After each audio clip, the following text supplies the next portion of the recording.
Hi, welcome today. I'm William Holt, the CEO and president of the Risk and Insurance Education Alliance. And so today we have somehow convinced this amazing individual, Dan Chuparkoff, to be here with us. So Dan has spent the last 25 years doing the thing that everyone says that they do on LinkedIn, but he's actually did it, transforming how teams work while everything else around them is on fire. He's held leadership roles at Google, McKinsey, Atlassian, which means that he's seen both brilliant ideas and also very expensive mistakes. At Google, Dan led the mobile tools and service team, building products that powered more than half of the top 10,000 apps on both Android and iOS. So if you've ever used your phone, there's a pretty decent chance that Dan's work has been involved. At McKinsey, he's worked with global leaders to build software to solve massive, unsolvable sounding problems like healthcare, manufacturing, and sustainability. You know, the easy stuff. At other companies, he worked on Jira, managing multiple acquisitions, helped prepare the company for a $6 billion IPO, which I'm sure was a magical time when startup vibes met public company anxiety. But today, Dan is the CEO of Reinvention Labs, where he helps teams adapt to massive changes and how work actually gets done, especially now that AI has entered the chat and nobody's pretending to fully understand it completely anymore. So Dan has already led teams through 6 major shifts in collaboration and leadership, and he's currently working on number 7. So if you feel like the rules keep changing and somehow you're behind, even though you're working harder than ever, the good news is that Dan's been dealing with this for his entire career. So welcome, Dan. Thank you so much for being here. Thanks so much for having me. I really appreciate that intro. Yeah, it's been a crazy 25 years, even longer. We'll talk about some of those things. The world has changed a lot since I left high school and started trying to be a grown up in the world. And it's continuing to change even more and more and more and more. Like if you're overwhelmed now, it's only going to get exponentially worse. And so the good news is, technologies will help us like amplify the amount of things we can get done. It'll help us get more done with more information faster, creating more value for customers, and that's gives us a chance at trying to keep up. But it's still going to be hard. And we'll talk about why and how and all those things today. So that's scary and also relieving at the same time, Dan. But tell us just a little bit about sort of just how you got to this space, and a little bit about your career, and then your journey to the current role as sort of this AI and innovation keynote speaker. Yeah, yeah, for sure. So, when I was a kid, I wanted to be an architect when I grew up. And so I got an internship at an architecture office, bunch of architects. It's the 1980s, 1987 specifically. We're drawing architecture drawings in ink on paper on these big drafting board desks. And one of the architects in my office just got a computer and AutoCAD.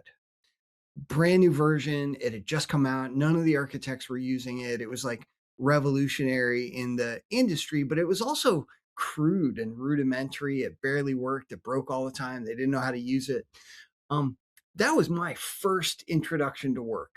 Like I got like dropped into this place where there's one guy using this crazy new tool that was going to change the whole industry, and 35 other people, protesting it and finding all its faults. That was just normal for me. That was just what work is like. And so that computer, I learned how to use it. I saw that I could do stuff so much faster than the other people that were doing it manually. Um, I learned it a little bit more. I changed my major from architecture to computer science. I learned how to be a software developer. I tried to make other things for other industries. Then I became a product manager. I like the design part of designing software a little bit more than the implementation part of the software engineering. So, I built all kinds of software for all kinds of industries, but always fundamentally I was faced with that one moment where there's like one person using the new computer tool and the other 35 people unsure, protesting it, a little bit afraid, overwhelmed by the need to learn something new. that kept happening over and over and over again. And the biggest one of those is happening right now with AI. So I quit my job at Google 2 years ago, and now I just do this. I talk to people about AI change, and it's the greatest job in the world. That is awesome, man. It is crazy though, that story, how relatable that is, no matter at what point in your career that the software tool comes in, it disrupts things. One person, a couple people figure it out, and still everyone, works without it. But those that gravitate to continue on into other things as well. So Yeah. talk about that a little bit in terms of AI. So Mhm. what's sort of been the brief, brief summary of AI, the development so far, and kind of how would you explain that to, a non-technical person for sure? Yeah, I think so. The first thing is I want to sort of untangle the word AI is being used a lot. Like heavily technical people will say, we've been using AI for 28 years. My mom will say, "Hey, I just started using this AI assistant." They're both saying AI, but they're talking about completely different things. So gradually the field of machine learning, like looking at a data set and trying to derive some truth from that data set, that's been going on for a long time.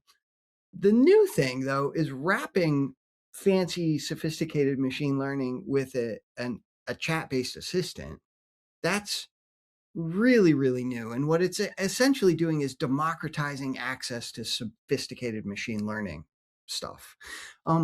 That's the progress for making AI assistants, text based robots, really started with autocomplete in our Google search. You start typing how to build and Google gives you like 9 suggestions, right? That's really just AI making that work, and that's about 18 years old. The next place it started showing up was in our chat text messages, right? You start typing the word can't, and your phone instantly says, "Did you mean can't wait or can't believe or can't remember?" That was the second place we saw it. In those 2 cases, it was okay. It would give you things that were probably true sometimes, but that work just kept getting better and better and better. And now AI is so good at predicting the next word in a sentence that it can answer questions, it can help you write a strategy, it can stop using words and starting using pixels in an image. But that's a 20-year-old progression, and it's starting to change the way people do everything, because most of us are really word managers. Regardless of what industry we work in, we're like hearing words and seeing words and writing words, and AI is really great at accelerating word management. That's a great description. Absolutely. And so, as you just mentioned, different aspects of AI, different people saying they use AI. What would you say are kind of the biggest misconceptions that you encounter around AI? Yeah, I think the biggest thing, it's one, the thing people are saying when their technology is building these things, and two, when people are terrified, is that AI is going to take your work. Right? People are saying that all the time. Some people really believe it. Um, One, yes, it will take some of the work that you do. That's great news because you have too much work. Right. Right. You could never get all the work done that you needed to do. And so you want to give some of that work away. Uh, no one is really, very few people are saying AI will take your job. It's going to take some of your work, but not your job, because as AI takes some of your work, you're going to do some of the work that you weren't getting to yet, the work that AI can't do yet, the work that maybe AI won't ever be able to do, right? And because there's always some weird problem solving that AI hasn't figured out how to do yet, and they'll need people to jump in and solve weird new problems. And those weird new problems you have an infinite amount of those. Bad news for people that hate problem solving. AI will chip away at the easy ones, save more time for you to do the harder ones. And that's what jobs will look like in the future. You'll just be, robot problem solvers. That's great. So going from word managers to problem solvers, right? Or is this some degree? Yeah, yeah, yeah. So What so you alluded to this a little bit, the evolution of AI, but what can in your mind, what can AI do really well now? Mm. I think AI is really good at taking large blocks of text and making them smaller, understandable, decipherable. And then it can also do the opposite. If you have, a bit of an idea, it can expand it and fill in some of the details. Um, that word, it's an accordion for words. Right, you can digest thousands of pages of information about your industry in seconds. It's helpful if you're about to do a strategy for 2026, which many of your listeners are probably trying to do right now. It will help you understand everything that's happening in your industry right now, on today in December, so that before you write the strategy, you have an up to date, up to the minute understanding of what's going on.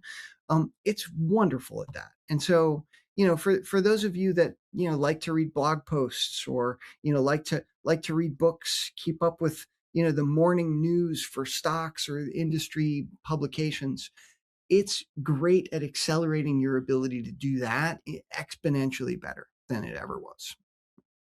Absolutely. And so shifting that to from like hobbies or what things people do, and obviously touching on some work, what Mhm. have you seen the most really commonly used AI tools being implemented in the workforce Yeah, today? I'm super excited about. There's lots of stuff. People are using Canva to make PowerPoint slides or Canva slides. People are using Midjourney or Gemini, or Nano Banana, or all these crazy things to make pictures and videos, and all of that is really cool. But if you look at your last month and you try to make a pie chart of like all the stuff you did at work, how big of a slice of pie is make images? You know, it's a tiny sliver. How big of a slice of pie is sat in meetings? Right? That's a much bigger. Um, and so when I think about AI adoption, I really, really, really strongly encourage people to look at their pie slice of work and figure out, like, where do you need help the most? And most people say email, meetings, chat, phone calls, if you're, still doing sales in the phone call way. Um, AI will help accelerate that. It'll help you do that stuff more efficiently. Note takers are a start. They'll start to take meetings and create digests for people that weren't in the meetings.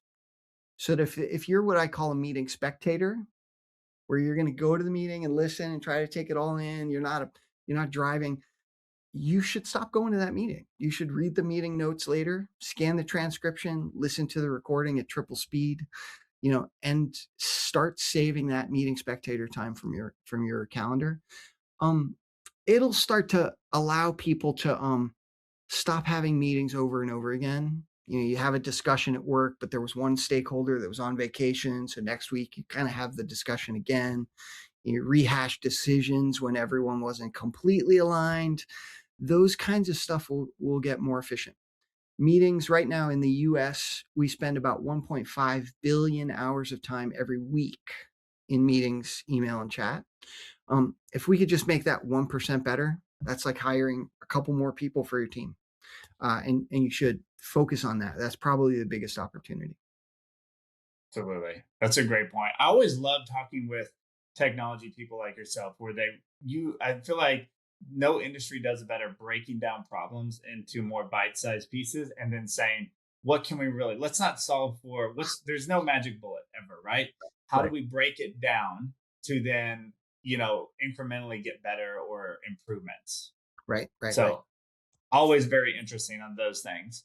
So this was news to me. I had not learned this until preparing for this interview, but so apparently the United Arab Emirates, Hmm. a company, has appointed an AI bot to its board, which was surprising news to me, but I guess they did it a number of years ago. Where obviously up until now, all board members have been entirely human. Again, not a voting board member, but in researching it. An interesting concept that I had not Mhm. really thought about. So, and you alluded to this, but like, will AI bots really, will they ever replace kind of company boards, leaders, directors? Will somebody have like the perfect board agent at some point and deploy that? But what are your thoughts on that, Dan? I think that strategic leaders, whether they're boards or just C-level execs or just a couple of strategists trying to figure out what to do with their team next year, you shouldn't do that work without AI helping you. Um, AI will be really great at pulling new information that you're overlooking. It'll be really good at like looking at your, I don't know, board thesis or summary or whatever they call the things they're looking at in those meetings. It'll be really good at looking those things and finding the holes. Like, what are you not thinking of? What did you try already that didn't work? And you're not looking at the statistics or the research.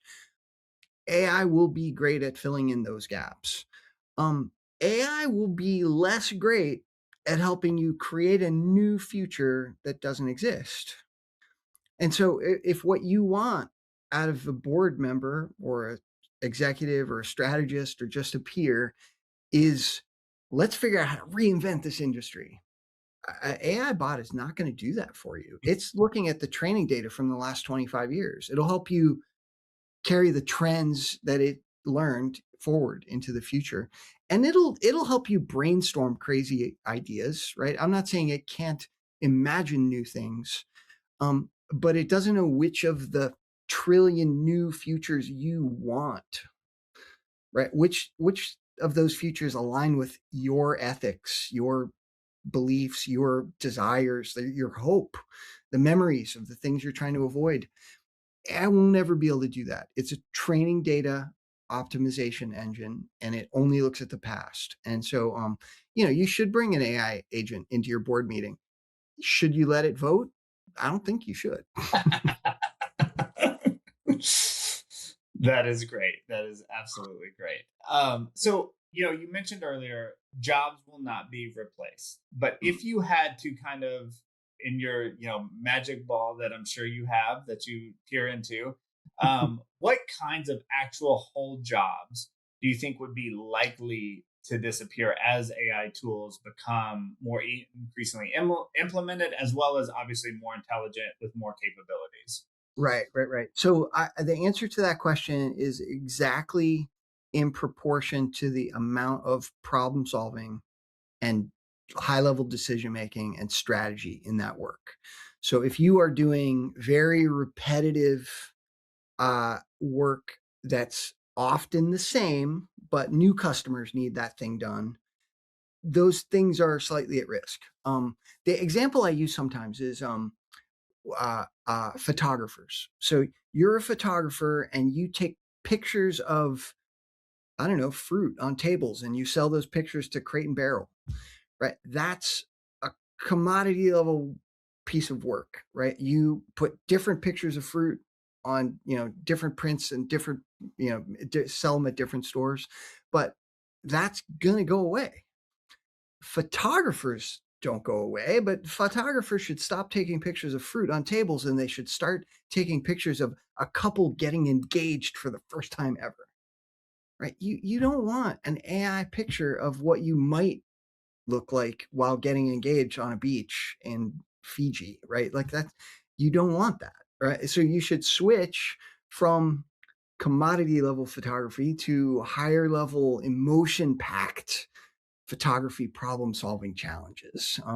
And so, if you don't want to do that, if you like the repetitive work, if you like the predictability, you don't want to try to learn new things, imagine, solve problems, then maybe you're at risk. But I think most people have at least a little bit of problem solving in their job, and or they should. Yes, absolutely. And on the flip side, Dan, Mhm. what type of jobs do you feel like are least likely to disappear? Like the ideal example sometimes we see in movies. I don't know if anybody know. I don't know if these people even really exist, but like FEMA, the like emergency management people that like there's a volcano erupting and it's gonna and these people need to swoop in and tackle a challenge nobody's ever faced before. Mhm. that's kind of the most extreme example, where you need people to like look at this crazy array of new weird stuff and figure out in seconds what to do. That's the kind of stuff that exists in the 10 years from now future. Now, maybe everyone's not like trying to rescue a city from a volcano, but everybody is doing some amount of that. Where like, hey, this customer is experiencing something weird with our software that we didn't anticipate in testing. Or this patient has some weird combination of like three diseases that we never noticed before. Um, as technology starts to eliminate the easy problems from our table, we will come to work and we will find weird new things that we didn't even have time to notice before. And so the more triage there is in your work, the more you're like, oh my God, what do we do right now? The safer you are. And so over time, regardless whether we're talking about like nurses on the floor in a hospital or manufacturing foremen on the line of a manufacturing line or designers looking at a new thing that they're trying, a new interface that they're trying to build, it's all the same thing. Like the more you're trying to react to problems in real time, the safer your work is.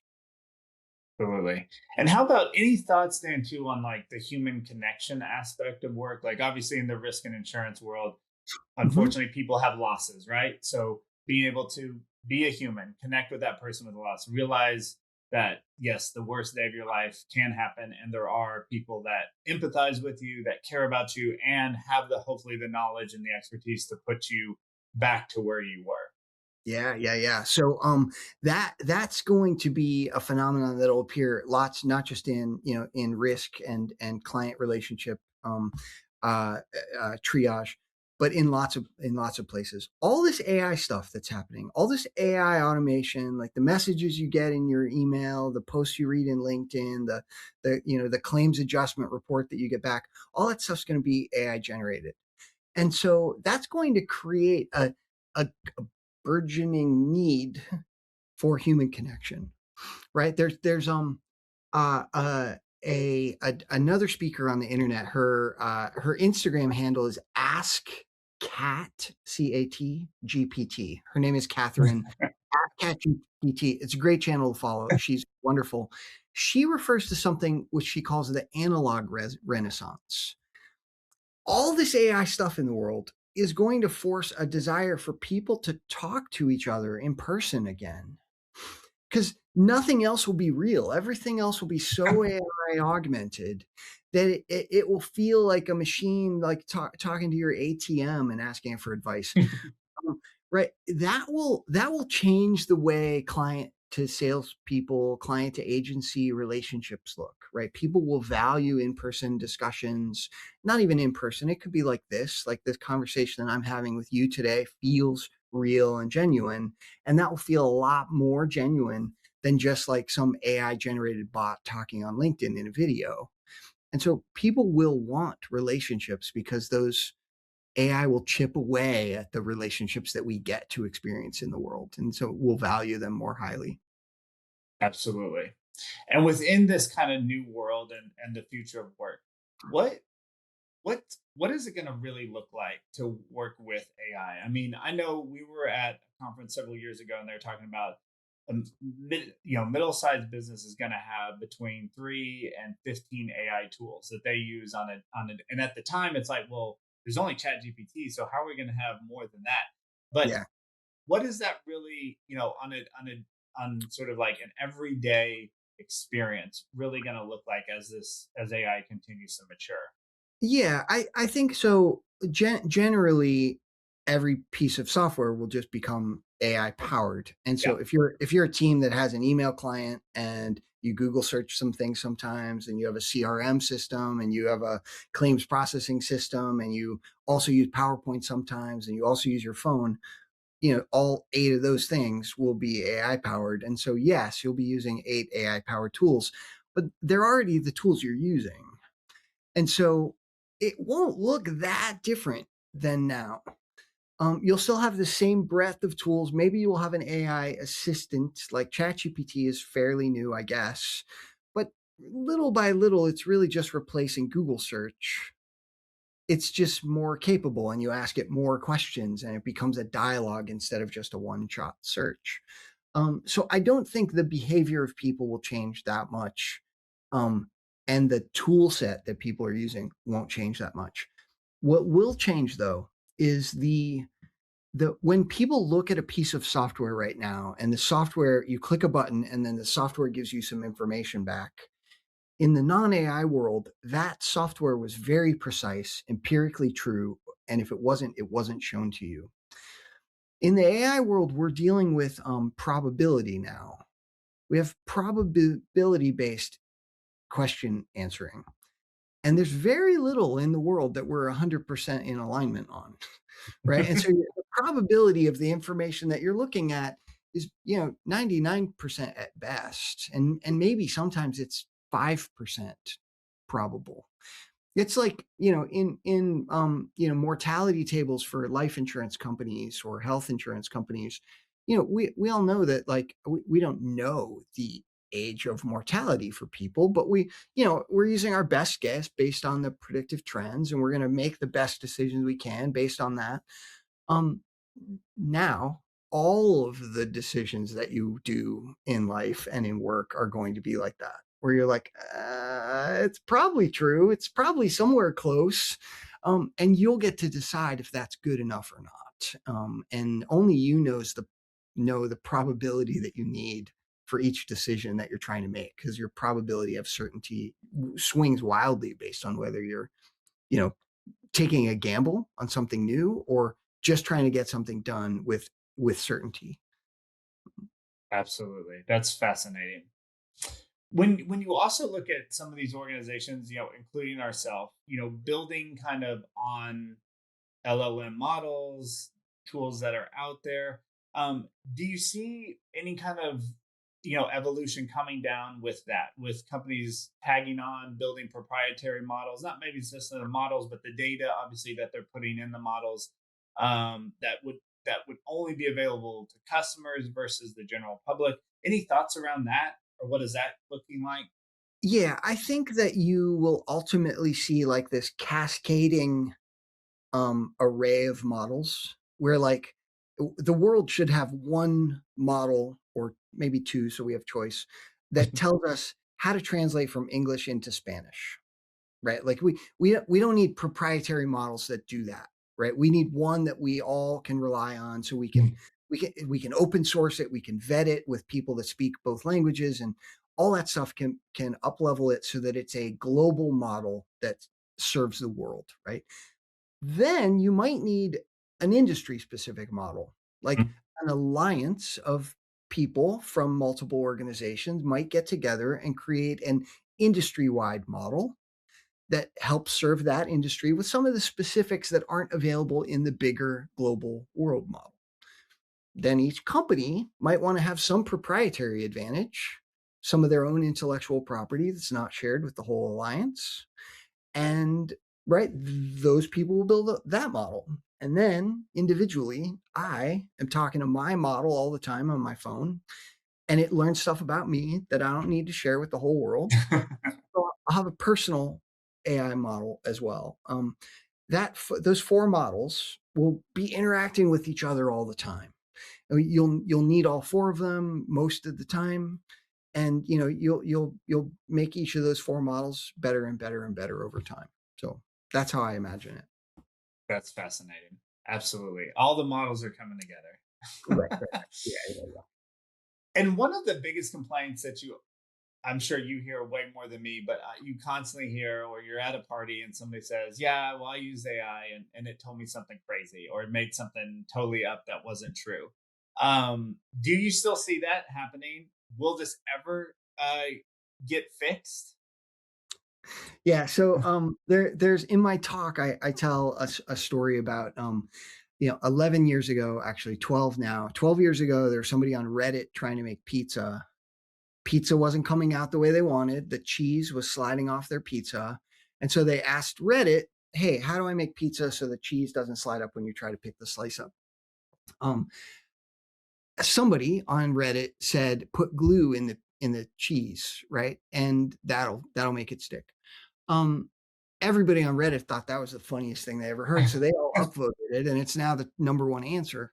Um, when you look at that, you would imagine the world has voted, and that's the best answer to this question. So clearly, it must be the best possible recipe for pizza, and it's a joke. The internet is filled with jokes, and so somebody later asked Google Gemini, for a pizza recipe, and it suggested adding an eighth of a cup of Elmer's glue to the sauce. And did AI didn't make that up. It's not a Yeah. hallucination. It's not incorrect. It's just the highest probability answer that was found in the data set. And that problem isn't ever going away, right? So there's always a chance you're going to get glue in your pizza.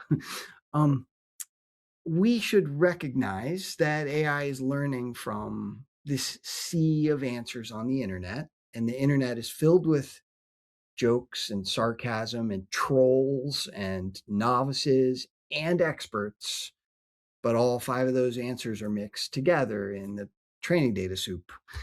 So that problem never goes away. There's trillions of pieces of information in the training data. You can't audit it. It would take 100,000 years to look at it. So that risk is now just a new reality of our information processing machines, and we'll always have to be on the lookout. And that is problem solving. People will look at the AI answers and decide, is that something weird? Should I redo it? Should I try it a different way? And that's the job of people going forward in an AI world, to find AI's mistakes. What are there any other limitations of AI that you see that we haven't discussed? I think one of the things as I look deep into the training data that's being used and how it's evolving over time and the actual stuff that people do at work, um, I noticed that AI is about to be generally intelligent, right? And lots of people define that word in different ways, but mostly it probably means AI knows almost everything about almost any topic, right? It's like it could do a PhD thesis on any possible thing, right? That's what generally intelligence probably means. When I look at the way people do work, I see that intelligence is actually only a tiny piece of the equation. Intelligence is helpful. You can't throw it out. You have to learn stuff. You have to know stuff about your industry. You have to remember those things. We need people writing PhD theses, right? Because they're exploring new weird niche areas. All that is great. But when people do work, they're usually trying to use other things. There's two other things: memories. They're trying to avoid the things that they experienced in the past that they want to avoid, and hope, the things that they wish were true, that they're trying to imagine new memories. They're trying to build something new in the industry, serve new customer problems, be better than their competitors or maybe their peers. Memories and hope are the two things that AI can't contribute to the equation. um, you could argue that training data is just world memories, um, but when you pull memories into your work, you're picking specific ones, and you're not picking the most probable memories, which is what AI does. You're pulling the most painful ones, the things that you want to avoid, your own personal thoughts into the process. You and all your coworkers, you have different memories, you have different hopes, and that creates diversity. And that's why we have decision making on teams, and it's better than decision making in a silo. Um, AI won't ever be able to do those things. And so AI will bring intelligence to the table, the remembering of facts, and you will bring judgment to the table. And that is based on your own specific unique memories and your own specific unique hopes. And AI can't ever take those from you. And so you always have a memories and hope advantage over an AI assistant that's helping you. Awesome. Memories and hopes. I love that. That's a great way to put it. Absolutely. So as this world continues to evolve and improve, what's sort of the best way to try to stay on top of new developments with AI? Is there any suggestions or resources, for our listeners, for our viewers that they could, tap into or make sure they're aware of? Yeah, first, podcasts like this, so you get new perspectives. Bringing new experts' thoughts into your life, so that you're learning from a diverse collection of people. Um, Start replacing a little bit of the news is in air quotes on Facebook that you get with stuff from thought leaders that actually are practitioners. So that's one way. Second, I tried a prompt about 12 months ago that really accelerated my AI adoption. And it was, I went into ChatGPT and I said, every Monday, give me one new AI thing that I should try as a person doing this for my job. And every Monday, it gave me like one new thing. Have you tried this yet? There's this new thing here. You might want to try it. And this is something that you're probably struggling with in your job. And here's a way to use AI to make that better. Every week, it gave me a new thing. That was so helpful. I changed it to daily now. So every morning when I wake up, I look at that thread and it puts a new thing at the top of the thread. And I try that out and see if maybe it will be helpful. And, now I don't know, 280 AI tips into my AI learning that I just wouldn't have had if I didn't try that prompt. That's awesome, Dan. Thank you so much. Anything else that you would like to leave our listeners with, or any other advice that we didn't cover? I think, one, it's just my own hope, right, is that uh, all of you will recognize that the amount of change in the world is increasing. All the things you're trying to get done for your customers or your bosses or stakeholders, those expectations are all increasing. The only thing that's not growing exponentially around you is the number of hours you have to do work in a week. And so you're never going to survive that unless you start pulling AI in to help give you some exponential superpowers, right? AI is there to do that. It's designed to help accelerate what you can get done. So just try it a little bit, right? Just start dabbling, play around with it a little bit. If you don't have it approved at work yet, because a lot of people aren't there yet because of privacy or IP protection, if it's not approved at work, just get the $20 a month version at your house and start asking it questions like, what should I have for dinner? This is what's in my fridge right now. And see if it crafts recipes. You'll get better at prompting. Just play around with it. It will help you survive an exponential growth future, and you're going to need that. That's awesome. Dan, thank you so much for sharing your knowledge, your expertise with us. Really appreciate your time. Good luck with staying abreast to all the changes, and we really appreciate it. Thank you. Thanks so much for having me. It was a pleasure. The conversation is so fun. I like to have conversations like this. So, for the listeners, if anybody wants to have conversations like this with me, I'm always open. I'm pretty easy to find on the internet. Chuparkoff is my last name. If you could spell it, you can find me. So, let's help create an AI future together.